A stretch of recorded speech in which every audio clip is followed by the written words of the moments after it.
എൻ്റെ ജീവിതത്തിൽ ഇത്രയും വീറും വാശിയുമുള്ള തെരഞ്ഞെടുപ്പ് വേറെ കണ്ടിട്ടില്ല. പോളിംഗ് ശതമാനം കൂടിക്കഴിഞ്ഞാൽ UDF അനുകൂലമാണ് എന്നും പോളിംഗ് ശതമാനം കുറഞ്ഞു കഴിഞ്ഞാൽ LDF അനുകൂലമാണ് എന്നുള്ള ഒരു തോന്നലുണ്ടായിരുന്നു. 3 മുന്നണികളും ഒരേ വാശിയോട് കൂടിയിട്ടുള്ള പോരാട്ടം നടത്തി. UDF ഒരു ഉണർവുണ്ടായിട്ടുള്ള കാര്യം ഉറപ്പാണ്. അവർക്ക് നേരിയ എഡ്ജ് കിട്ടിയാൽ ഒരു അതിൽ അത്ഭുതപ്പെടാനൊന്നുമില്ല എന്നാണ് ഞാൻ വിചാരിക്കുന്നത്. നമസ്കാരം. കേരളം വിധി എഴുതി കഴിഞ്ഞു. ഇനി അടുത്ത 5 വർഷക്കാലം ആരായിരിക്കും നമ്മുടെ നാട് ഭരിക്കുക എന്നറിയാൻ പക്ഷേ നമ്മൾ മെയ് 4-ാം തീയതി വരെ കാത്തിരിക്കേണ്ടതുണ്ട്. തപാൽ ബാലറ്റുകൾ അടക്കം എണ്ണുമ്പോൾ വോട്ടിംഗ് ശതമാനം ഏതാണ്ട് 80% എത്തും എന്നുള്ള പ്രതീക്ഷയാണ് 3 മുന്നണികളും പങ്കുവെക്കുന്നത്. ഈ ഉയർന്ന വോട്ടിംഗ് ശതമാനത്തിലാണ് 3 മുന്നണികളുടെയും പ്രതീക്ഷയും ഇരിക്കുന്നത്. കൂട്ടിയും കുറച്ചുമുള്ള കണക്കുകൾക്കപ്പുറം തങ്ങൾ ഭരിക്കും എന്നുള്ളൊരു വലിയ പ്രതീക്ഷയിലേക്ക് ഇടതുപക്ഷവും ഐക്യജനാധിപത്യ മുന്നണിയും എത്തിക്കഴിഞ്ഞു. തൂക്കു മന്ത്രിസഭയായിരിക്കും കേരളത്തിൽ ഉണ്ടാവുക എന്നുള്ളൊരു പ്രതീക്ഷയാണ് BJPയുടെ സംസ്ഥാന അധ്യക്ഷൻ രാജീവ് ചന്ദ്രശേഖർ പങ്കുവച്ചിരിക്കുന്നത്. എന്തു തന്നെയായാലും ഈ ഉയരുന്ന വോട്ടിംഗ് ശതമാനം ഇതിന്റെ സൂചനയാണ്. ആർക്കാണ് ഇക്കഴിഞ്ഞ തെരഞ്ഞെടുപ്പിൽ മേൽക്കൈ ഉണ്ടായിരിക്കുക? ഈ ഒരു വിഷയത്തെക്കുറിച്ച് നമ്മളോട് പ്രതികരിക്കുന്നത് മുതിർന്ന മാധ്യമപ്രവർത്തകനായിട്ടുള്ള A. സജീവനാണ്. അദ്ദേഹത്തിന്റെ വാക്കുകൾ. തങ്ങൾ പറഞ്ഞ പോലെ എൻ്റെ ജീവിതത്തിൽ ഇത്രയും വീറും വാശിയുമുള്ള തെരഞ്ഞെടുപ്പ് വേറെ കണ്ടിട്ടില്ല. എല്ലാ മണ്ഡലങ്ങളിലും ഗംഭീരമായ പോരാട്ടമാണ് നടന്നിട്ടുള്ളത്. പക്ഷേ ഇതിൻ്റെ അർത്ഥം അല്ലെങ്കിൽ ഇപ്പോൾ കൂടുതൽ പോളിംഗ് ശതമാനം വളരെ കൂടുതൽ 80-ന് മുകളിലാണ്. കുറേ മണ്ഡലങ്ങളിൽ 80-ന് മുകളിലാണുള്ളത്. ഇപ്പം ഞാൻ താമസിക്കുന്ന ബേപ്പൂർ മണ്ഡലത്തിൽ കഴിഞ്ഞ തവണയുള്ളതിനേക്കാൾ കൂടുതൽ 4% ഏതാണ്ട് 5% വോട്ട് ശതമാനം കൂടിയിട്ടുണ്ട്. അപ്പം അതിൻ്റെ അർത്ഥം ഈ ഏതെങ്കിലും ഒരു പ്രഡിക്ഷൻ പണ്ട് പോളിംഗ് ശതമാനം കൂടിക്കഴിഞ്ഞാൽ UDF അനുകൂലമാണ് എന്നും പോളിംഗ് ശതമാനം കുറഞ്ഞു കഴിഞ്ഞാൽ LDF അനുകൂലമാണ് എന്നുള്ള ഒരു തോന്നലുണ്ടായിരുന്നു. നമ്മൾ കഴിഞ്ഞ ലോക്സഭാ തെരഞ്ഞെടുപ്പ് മാത്രം നോക്കിയാൽ മതി. കഴിഞ്ഞ ലോക്സഭാ തെരഞ്ഞെടുപ്പിൽ ഇപ്പോൾ 80% മുകളിൽ പോയ സ്ഥലങ്ങളിൽ മുഴുവൻ, അല്ലെങ്കിൽ അതിനേക്കാൾ ഇപ്പോൾ 80% താഴെയാണെങ്കിൽ പോലും ഒരു 2-3% പോളിംഗ് കുറവായിരുന്നു. അതായത് 76-77 നിന്ന സ്ഥലങ്ങളാണ്. എന്നിട്ട് അവിടെ UDF ആണ് സ്വീപ്പിംഗ് വിക്ടറി നേടിയിട്ടുള്ളത്. കാരണം ഗംഭീരമായ വിജയം നേടി. ഇപ്പോൾ പഴയ ഒരു സങ്കല്പം, അതായത് അന്നത്തെ സങ്കല്പത്തിൻ്റെ പ്രധാന കാരണം തന്നെ LDFകാർ ആദ്യം തന്നെ, പ്രത്യേകിച്ച് CPMകാർ അവരുടെ വോട്ടർമാരെ കൊണ്ട് പരമാവധി നേരത്തെ രാവിലെ തന്നെ പോളിംഗ് ബൂത്തിൽ എത്തിച്ച് അവിടുന്ന് വോട്ട് ചെയ്യിച്ച് ഒരു ഉച്ചയാകുമ്പോഴേക്ക് പിന്നെ പ്രശ്നങ്ങളൊക്കെ വരുന്നില്ല. ഇപ്പോൾ നമുക്ക് ഒരു കാര്യം അറിയാം, വളരെ അപൂർവമായിട്ട് പഴയ കാലമൊക്കെ താരതമ്യപ്പെടുത്തി കഴിഞ്ഞാൽ വളരെ അപൂർവമായിട്ട് ചില പ്രശ്നങ്ങൾ ഉണ്ടാകുന്നു. ഇപ്പോൾ ഒരു ബൂത്തിനകത്ത് തല്ലുണ്ടായി എന്നുള്ളത് പറയുന്നു, ചെറിയ ചെറിയ പ്രശ്നങ്ങൾ ഉണ്ടാകുന്നു. പക്ഷെ അതല്ല, പണ്ടൊക്കെ ആണെങ്കിൽ ഉച്ച കഴിഞ്ഞാൽ ഉറപ്പാണ് മിക്ക ബൂത്തുകൾക്ക് മുമ്പിൽ അടി ഉണ്ടാകുന്നു, പ്രശ്നം ഉണ്ടാകുന്നു, ബഹളമുണ്ടാകുന്നു. വോട്ട് ചെയ്യാൻ വന്ന സ്ത്രീകളെല്ലാവരും പേടിച്ചു പോകുന്നൊരവസ്ഥയുണ്ട്. അത് പ്രത്യേകിച്ച് മലബാർ പ്രദേശത്ത് വളരെ ശക്തമായിട്ടുണ്ടായിരുന്നു. ഇത്തവണ അങ്ങനെ ഒന്നും ഉണ്ടായിട്ടില്ല എന്ന് മാത്രമല്ല, അപൂർവം. അതിനൊന്നും ശരിക്കും പറഞ്ഞാൽ പ്രശ്നം എന്ന് പറയാൻ പോലും പറ്റില്ല. പ്രശ്നബാധിത ബൂത്തുകൾ എന്ന് കണക്കാക്കിയിട്ട് കുറേ ഉണ്ടെങ്കിൽ പോലും പ്രശ്നബാധിതമായിട്ടുള്ള ഒരു സ്ഥലവും ഉണ്ടായിട്ടില്ല. അപ്പം അത് തന്നെ ഒരു പ്രത്യേകത. അപ്പോൾ തികഞ്ഞ വാശി. പിന്നെ ഒരു പ്രത്യേകത ഈ തെരഞ്ഞെടുപ്പിൽ പറയേണ്ട ഒരു പ്രത്യേകത, കഴിഞ്ഞ ലോക്സഭാ തെരഞ്ഞെടുപ്പിലോ തദ്ദേശ തെരഞ്ഞെടുപ്പിൽ കുറച്ചൊക്കെ ഉണ്ട്, അതിന് മുമ്പത്തെ നിയമസഭാ തെരഞ്ഞെടുപ്പിലൊക്കെ കണ്ടതിനേക്കാൾ കൂടുതലായിട്ട് 3 മുന്നണികളും ഒരേ വാശിയോട് കൂടിയിട്ടുള്ള പോരാട്ടം നടത്തി. എനിക്കൊക്കെ എൻ്റെ ചെറുപ്പകാലത്ത് അനുഭവം വെച്ചുകൊണ്ട്, രാഷ്ട്രീയം നന്നായിട്ട് പഠിച്ചുകൊണ്ടിരിക്കുന്ന കാലത്തെ ഇത് വെച്ചുകൊണ്ട് നോക്കിയാൽ, ആദ്യകാലത്തൊക്കെ BJP പലപ്പോഴും അഡ്ജസ്റ്റ് ചെയ്യുന്ന വളരെ നേരത്തെ തന്നെ കണ്ടാലറിയാം. അവർ കൃത്യമായിട്ട് വോട്ട് മറയ്ക്കുന്ന ഒരു രീതി ഉണ്ടായിരുന്നു. ഇപ്പോഴതല്ല.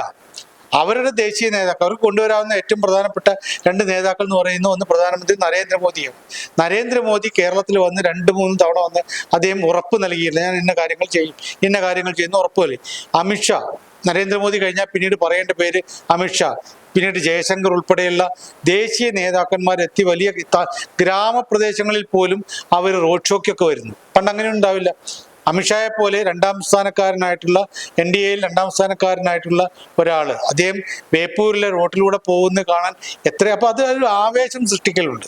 അങ്ങനെയുള്ള കാര്യം. അപ്പം 3 മുന്നണികളും ഒരേപോലെ ശക്തമായിട്ട് വോട്ട് പിടിക്കാൻ രംഗത്തിറങ്ങി എന്നുള്ളത് ഒരു പ്രത്യേകതയാണ്. അപ്പം അതുകൊണ്ട് പോളിംഗ് ശതമാനത്തിൻ്റെ കാര്യം പറഞ്ഞുകൊണ്ട് അന്നത്തെ കാലത്തെ രീതിയിൽ പോളിംഗ് ശതമാനം ഉയർന്ന UDFന്, LDFന്, കുറഞ്ഞാൽ LDFന് എന്ന രീതി ഒഴിവായിട്ട് 3 മുന്നണികളും ഒരേപോലെയുണ്ട്. പക്ഷെ ഒരു കാര്യമുള്ളത്, അവസാന ഘട്ടത്തിൽ ഈ പറയുന്ന രൂപത്തിലൊക്കെ ഈ ശക്തമായ രൂപത്തിൽ ഈ വർഗീയ കാര്യങ്ങൾ ആണ് ഏറ്റവും, പിന്നെ പഴയ കാര്യങ്ങളൊക്കെ ഒഴിവാക്കിയിട്ട് വർഗീയ കാര്യങ്ങളും വർഗീയ കൂട്ടുകെട്ടിന്റെ കാര്യങ്ങൾ, ഇപ്പം NDA അല്ലെങ്കിൽ BJP CPM കൂട്ടുകെട്ട് എന്ന് പറയുന്നത് ശക്തമായ രൂപത്തിൽ പ്രചരിപ്പിക്കാൻ LDF കഴിഞ്ഞിട്ടുണ്ട്. അതിപ്പോൾ വളരെ മുഖ്യമന്ത്രിയുമായിട്ട് നേർക്കുനേർ കൊമ്പ് കോർത്തുള്ള രേവന്ത് റെഡ്ഡിയാണ്. ഇപ്പൊ സ്വാഭാവികമായിട്ടും അതൊരു രേവന്ത് റെഡ്ഡിയൊക്കെ അദ്ദേഹത്തെ നമ്മളിവിടെയുള്ള സതീശൻ പറയുന്നതിനേക്കാൾ കൂടുതൽ അല്ലെങ്കിൽ സുധാകരൻ പറയുന്നതിനേക്കാൾ കൂടുതൽ രൂക്ഷമായിട്ട് മുഖ്യമന്ത്രിയെ പിണറായി ആക്രമിച്ചിട്ടുള്ളത്, അല്ലെങ്കിൽ അദ്ദേഹത്തെ നേർക്കുനേർ അദ്ദേഹത്തോട് പൊരുതിയിട്ടുള്ളത് രേവന്ത് റെഡ്ഡിയെ പോലുള്ള ആളുകളാണ്. അപ്പൊ അതുകൊണ്ട് ശക്തമായ ഒരു പിൻബലം, ആദ്യഘട്ടത്തിൽ ഒരു തളർച്ച UDF ഉണ്ടായിരുന്നെങ്കിൽ പോലും ഇപ്പൊ ശക്തമായ രീതിയിൽ അവർ രംഗത്തുണ്ട്. അതുകൊണ്ട് തന്നെ നമുക്കൊരു പ്രവചനം, ഇപ്പം ആർക്കും നേട്ടമുണ്ടായാലും ഒരു 80-ൽ താഴെ ഉള്ളതാണ് ഞാൻ ഇപ്പോഴും കാണുന്നത്. അതല്ലെങ്കിൽ നമ്മുടെ വോട്ടർമാരുടെ ഇത് പലപ്പോഴും കണക്കാക്കാൻ പോലും പറ്റാത്ത അവർ ഒരുപക്ഷെ മൊത്തമായിട്ട് പോയേക്കാം. സതീശൻ പറയുന്ന 100 മുകളിൽ കിട്ടുക എന്ന് പറയുന്നതൊക്കെ ഒരുപക്ഷെ സാധിച്ചേക്കാം. അത് പക്ഷെ അത്ഭുതമായിട്ട് വരേണ്ടതാണ്. ഇപ്പോഴത്തെ ഒരവസ്ഥയിൽ നമ്മൾ ഈ പ്രചരണത്തിന്റെ രീതി വെച്ചുകൊണ്ട് ശക്തമായ പോരാട്ടം 3 മുന്നണികൾ ഒരേപോലെ നടത്തിയ, വളരെ തുടക്കം മുതൽ അവസാനം വരെ, അവസാനത്തെയൊക്കെ കൊട്ടിക്കലാശം എന്ന് പറയുന്നത് ഒരുപക്ഷെ ഇത്രയും ശക്തമായിട്ട് നാട്ടിൻ പുറങ്ങളിൽ പോലും അതിഗംഭീരമായിട്ട് നടന്ന സ്ഥലം വേറെയില്ല. ഞാൻ ഒരുവിധം മണ്ഡലങ്ങളിലൂടെയൊക്കെ ഞാനും എൻ്റെ ഈ മുതിർന്ന മാധ്യമപ്രവർത്തകരായിട്ടുള്ള ചില സുഹൃത്തുക്കളെ പല മണ്ഡലങ്ങളിലും അതിൻ്റെ പൾസ് അറിയാൻ വേണ്ടി പോയിരുന്നു. അവിടെയൊക്കെ എത്തുമ്പോഴാണ് അവിടെയുള്ള പോരാട്ടത്തിൽ നമ്മൾ പുറത്ത് കേൾക്കുന്നതല്ല അവിടെയുള്ള അകത്തുള്ള കാര്യങ്ങൾ മനസ്സിലാവുക. അപ്പോൾ സ്വാഭാവികമായിട്ടും അത്തരം കാര്യങ്ങളുണ്ട്. ഇത് പൊതുവെ UDFന് ഒരു ഉണർവുണ്ടായിട്ടുള്ള കാര്യം ഉറപ്പാണ്. അവർക്ക് നേരിയ എഡ്ജ് കിട്ടിയാൽ അതിൽ അത്ഭുതപ്പെടാനൊന്നുമില്ല എന്നാണ് ഞാൻ വിചാരിക്കുന്നത്. ഇപ്പോൾ അതേസമയം SIR നടപ്പിലാക്കിയതിനു ശേഷമുള്ള ആദ്യത്തെ തെരഞ്ഞെടുപ്പാണ് കേരളം നേരിടുന്നത്. അപ്പോൾ ഈ വോട്ടിംഗ് ശതമാനം ഉയരുന്നതിന് അതൊരു ഘടകമായിട്ട് നമുക്ക് കാണേണ്ടതല്ലേ? മുഖ്യ തെരഞ്ഞെടുപ്പ് കമ്മീഷന്റെ അടക്കം അത് പരാമർശിക്കേണ്ടായിരുന്നു.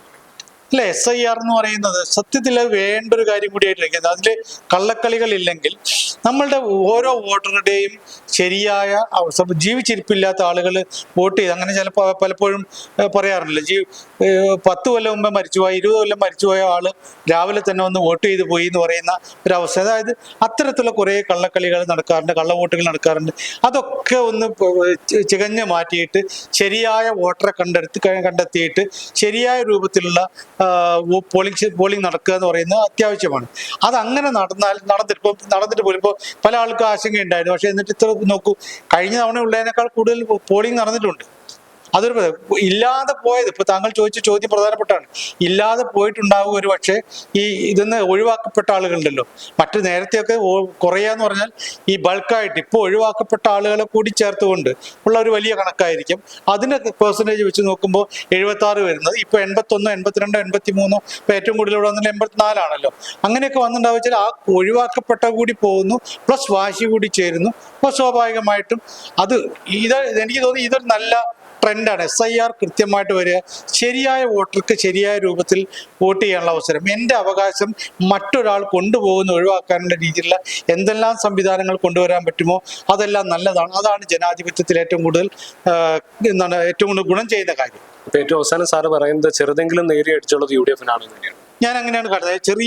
ഞാൻ ഒരു വലിയ പ്രൊഡക്ഷനിലേക്ക് പോകുന്നില്ല. പക്ഷെ അവസാന ഘട്ടത്തിൽ ശക്തമായിട്ട് ഇപ്പോൾ രേവന്ത് റെഡ്ഡിയെ പോലുള്ള ആളുകളൊക്കെ വന്നിട്ട്, ഇവിടെ നേരത്തെ ഈ ആളുകളൊക്കെ പ്രചരണം നടത്തിയതെങ്കിൽ പോലും അത് സതീശനാണ്, അങ്ങനെയുള്ള അല്ലെങ്കിൽ ചെന്നിത്തലയാണ്, അല്ലെങ്കിൽ ശശി തരൂരാണ്, ഇങ്ങനെ ആളുകളൊക്കെയാണ്. പക്ഷെ അതിനപ്പുറത്തേക്ക് അവർക്കും രാഹുൽ ഗാന്ധി, പ്രിയങ്ക ഗാന്ധി, രേവന്ത് റെഡ്ഡി ഇങ്ങനെയുള്ള പോലുള്ള ആളുകളൊക്കെ വന്നിട്ട്, പ്രിയങ്ക ഗാന്ധി, രാഹുൽ ഗാന്ധി ഒക്കെ പറയുന്നത് തന്നെ രേവന്ത് റെഡ്ഡിയുടെ പേര് ആവർത്തിച്ച് പറയുന്നത് അദ്ദേഹം മുഖ്യമന്ത്രിയോട് നേരിട്ട് ഏറ്റുമുട്ടുന്ന രീതിയിലേക്ക് കാര്യങ്ങൾ വരുന്നു.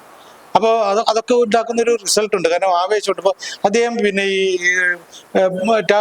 ഗുഡ് ബൈ പിണറായി എന്നൊക്കെ പറയുമ്പോൾ അത് UDF പ്രവർത്തകർ ഉണ്ടാക്കുന്ന ഒരു ആവേശം, ജയിച്ചു പോകും എന്ന തോന്നലുണ്ട്. അതുകൊണ്ടാണ് പറയുന്നത് നേരിയ UDFന് കിട്ടിയാൽ അത്ഭുതപ്പെടാനില്ല എന്നാണ് എനിക്ക് തോന്നുന്നത്.